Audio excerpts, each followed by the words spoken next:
Hello, Sagittarius. It's umomgtarot, and this is your Who Secretly Wants You Back tarot card reading. Alright, so we are going to start with the astrology reading cards as per norm. Figure out who, and then we're going to do a tarot spread and figure out the details of what's going on. Alright, so here we go. First card. So, Sagittarius. This energy imbues power, superior confidence, and enthusiasm with faith, good fortune, and authority. Sagittarius energy.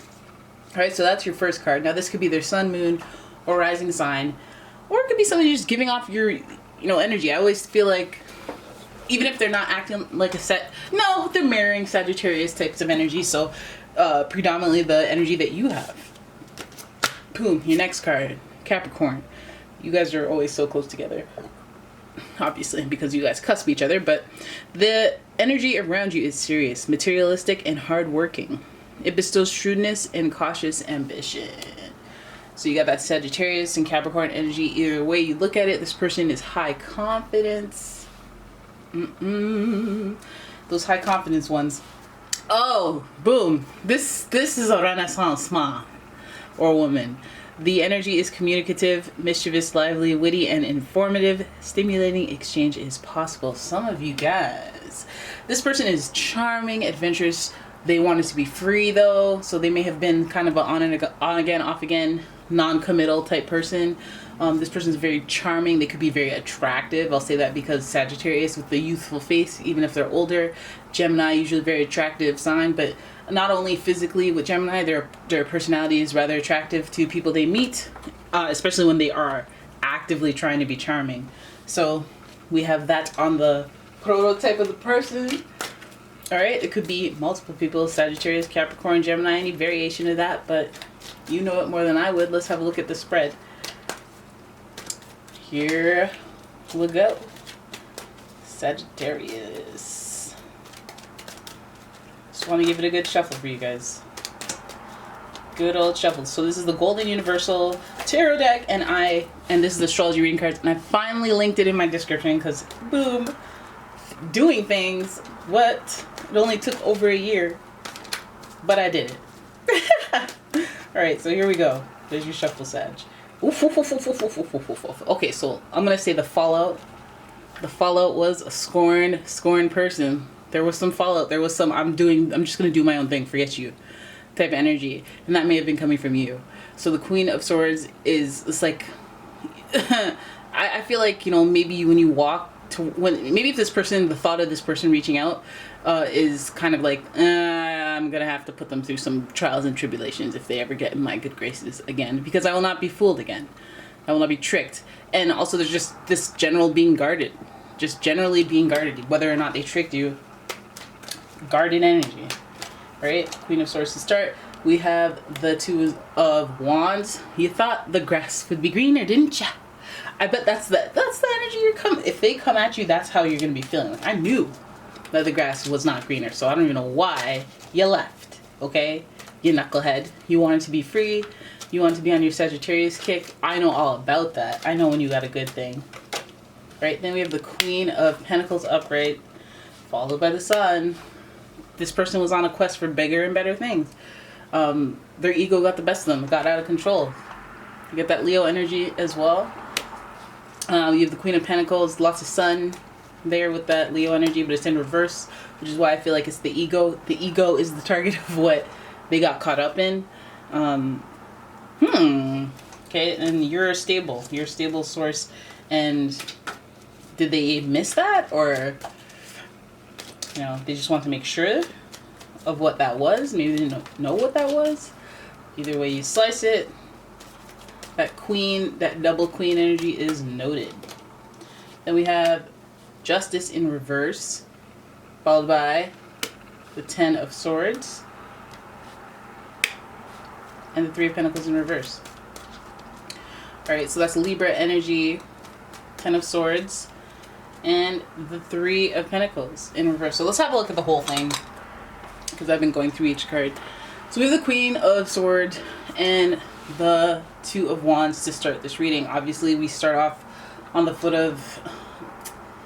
I am not decided. So it could be that your partner or this person that is secretly wanting you back now, that they felt guarded, that they felt that they needed to see what else was out there.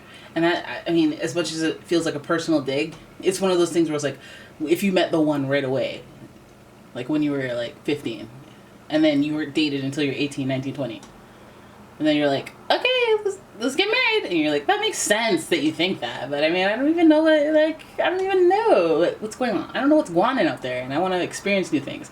Is it a slight towards you? Is it understandable? It kind of is, right? So I feel like on some level, that's what they were experiencing. Which leads us here. They see you as more of a stable partner. So that could be a trick. That could be you're stable. They can always go back to you. And that ego thing, that childish ego thing where they're looking for the next best thing, Capricorn energy, and they see you as a stable source, your quality. They see you as quality. They see you as queen energy. So stable on the inside, like internally they know that you could work, but their ego makes them want to go wild out.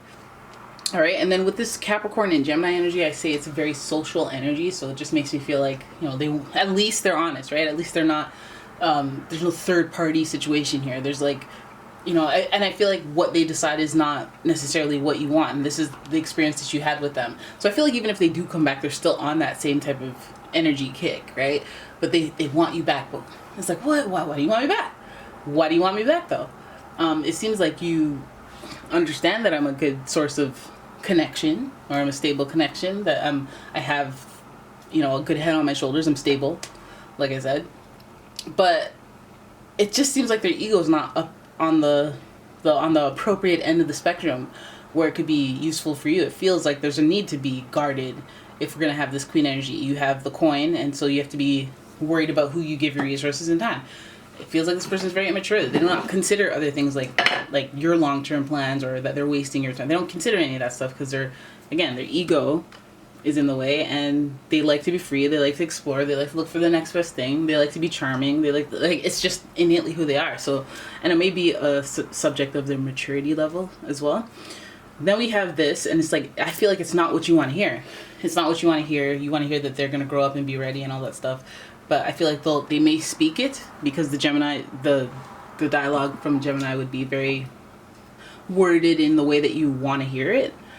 Or like they didn't not say that thing that you would dread, right? But I feel like internally you would know. I think that if you do have a conversation, if you have honest conversations with them, you're gonna find that it's not gonna be necessarily what you want to hear, especially if you're going on like a person that is telling you, oh yeah, well maybe in the future, well I don't know, just not right now. I don't want a relationship right now. That like they're telling you, but they're not saying I don't want a relationship with you. They're saying, and then you might feel like, oh, we're in a relationship. They always come back to me, and that means they do care and all that. But this Libra energy is like, this outcome may not be as you want it to be. Followed up with the 10 of Swords, where it's like disappointment, sadness, and it comes to an end. And now there may be somebody else that enters the mix. I don't know if they're in the mix now, but I feel like there's either a work collaboration or just friends that are around may turn into something, and it may be under the guise of, oh yeah, this is just a friend. This is in reverse here. We're collaborating, we're working together, whatever, and either that doesn't work out, but like I feel like, you know, it doesn't work out. I mean, we have the Justice card in reverse, doesn't work out. 10 of Swords definitely doesn't work out. 3 of Pentacles definitely doesn't work out. So even if they're like talking to somebody else and it doesn't work out, I feel like that's why they would be coming back to you, which if you want that, sure, because like, I mean, listen, they may have, this is Wands energy, they may have just been wanting to find something to get their, you know, get their gettings on, right? Fire energy is passion, sexual passion energy, all that stuff. And Sagittarius, very sexual. Capricorn, very sexual. Gemini is very sexual. All of them very sexual, okay? So they just may have a thirst, an unquenchable thirst. And that's why they may not be super committal. But they want you back because you're stable. And when things go awry, when things don't work out for them, I feel like that may be the end of the cycle and the beginning of them coming back, you being guarded. Them saying, oh, I thought there was better, but that didn't work out. You know? I feel like it's not what you want to hear, though. You don't want somebody to come back because it didn't work out with someone else. You want them to come back because they want you. right? But again, this is all a part of that whole love journey that leads you ultimately to who you need to be with. And you know, when it doesn't work out with somebody, it's consider it training. Consider it training, okay? You could never trick me again with that whole I'm out with my friends. Like, no, I know what that aura sounds like. I'm out at the first moment of foolishness, right? Because I've been there before. So experience points count. It's always a positive thing. All right, let me know in the comments if this resonates with you. This has been your reading. I hope you guys enjoyed it. Thank you for watching. I will see you guys in the next one.